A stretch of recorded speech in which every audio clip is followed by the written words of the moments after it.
Bravo, I think.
And we're having a really great time.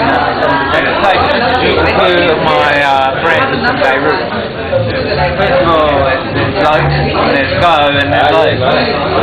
And there's Go, give us Go. We're all going. Thank you. Go. Come on, Damo, come on. Come on, Damo, come on.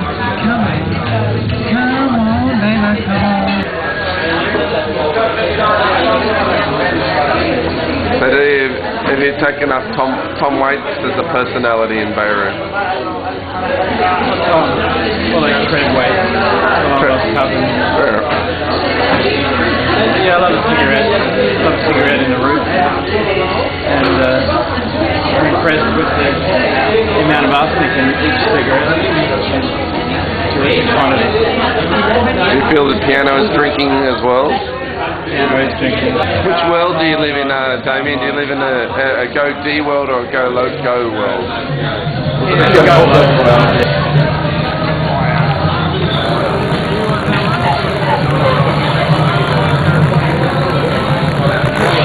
Oh, that's right. Alcohol.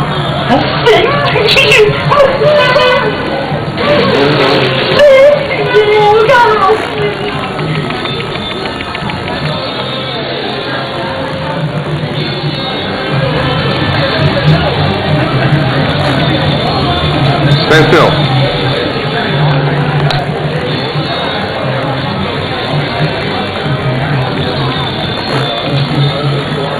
Why have you come to the road, Charlie? No, I've come to the route. I can't actually can't say too much because it's a secret mission. It involves a lot of really dangerous stuff. If I was to tell you, Well, I've noticed actually you've been walking around with, with a yellow singlet on that has the Hezbollah flag on it. Is this something to do with that? No. That's just that's the front. I'm actually, I just can't say too much. Sorry.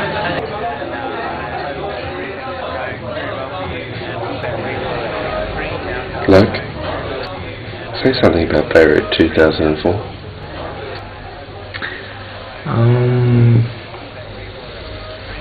It's diluted. Most places aren't the second time we've been there, and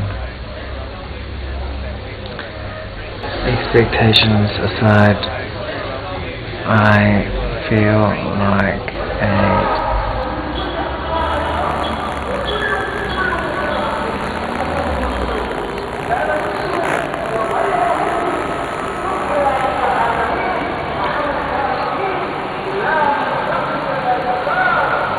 hangover.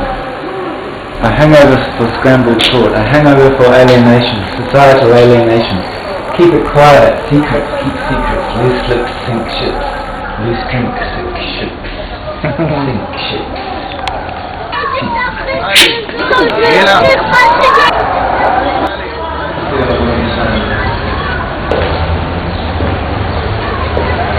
We feel one continuation. It's the main painting is painting ornamentation is concrete. I think it would be nice if all the other paintings fit in with that. Hi, my name's Ik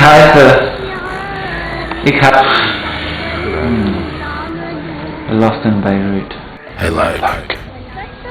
What time is it? Luke, live on CNN. Tell us about your experiences in Beirut in 2004, the work that you produced there, and the effect it had on your work thereafter. Well, before I went, I was doing nothing like the work I'm doing now. There was a lot of other stuff, like personal self-portraits, hyper-sexualized references. I had a car accident, so a lot of the X-rays that I had got during the rehabilitation period, I was using to make art with X-rays for screen prints, and so it wasn't until I went to the Middle East that I kind of saw the other side of the coin, So when I went there, it had an enormous impact, and I came back to Australia, and my work changed, quite dramatically, and so therefore I was more interested in things that were happening on that part of the world from then on. It was sort of a catalyst, I guess. Where have all your noses gone? Scratch. Team Tremor. Scratch. With Lebanon.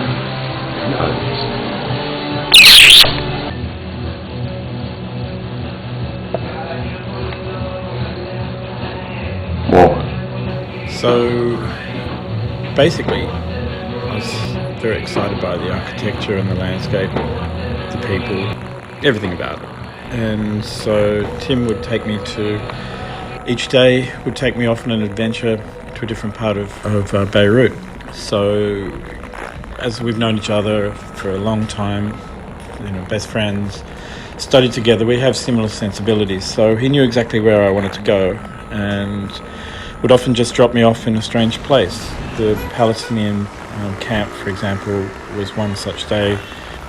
So from there, then I walked around to another area where there was a lot of blown out buildings. I love that sort of concrete, sort of brutalist look, and there was a lot of that, although quite often hollowed out.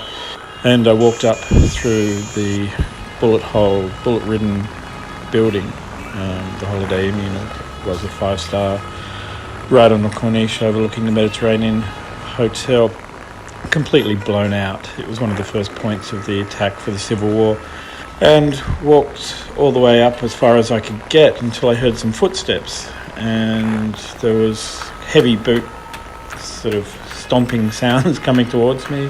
I couldn't see it because it was so blown out. It was in total darkness, and as you got more and more up the top, it was getting harder to see. There was not very good footing, and so I was starting to get into a bit of a panic. I had been a few times been told not to take photographs, so I was quite aware. It was during the Access of Evil time. Charlie Gordy, who looked a lot like Hulk Hogan, even though he's a New Zealander, was not a really good travelling buddy when they were, very anti-American. There was a tank outside McDonald's, I recall. And so, I was coming up and I could hear them coming down the stairs, and I just got trapped. I didn't know what to do, so I turned around, but I couldn't run fast, couldn't jump fast. So they caught up with me, saw that I had my cameras, and I sort of concealed my Hasselblad somehow. I had a bag with me. They went through that. They looked at the plastic camera, saw it was a film camera, that it looked like a toy. I'd sort of explained my way out to say that it was, I was just a, happy snapper after nothing in particular. And they let me go after, a very anxious time. So that was sort of what the way the day trips used to go. As far as the photographic inspirations, I think it is, as I said before, the architecture was just so fantastic and then so amazingly beautiful in its sort of decaying state. And I think ultimately I never photographed people. I did find that the Lebanese loved to be photographed, and they would stop when I was photographing a building, and if there was a concierge or some security, they would often get me to take their portrait. I'll never see them again. This is filmed, a long time ago. Yet I've got some hilarious photographs of people very stiff, very posed, and in front of buildings, still to this day make me laugh.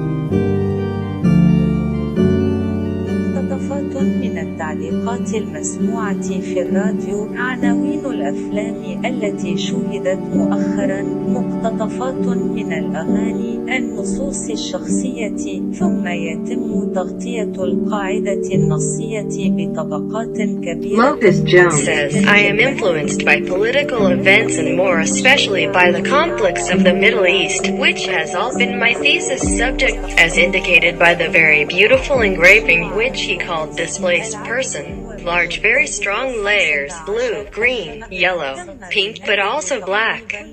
It goes without saying that the three engravings are by far the most interesting of exhibition, loaded with emotion and personal experience. يعيش الفنان في عزلة شديدة حتى في غير مكان. Damian Dillon does not erase the errors inherent in manual printing. Saturated, imperfect colors, collages of one print on another well highlighted by pieces of roughly cut Scotch tape.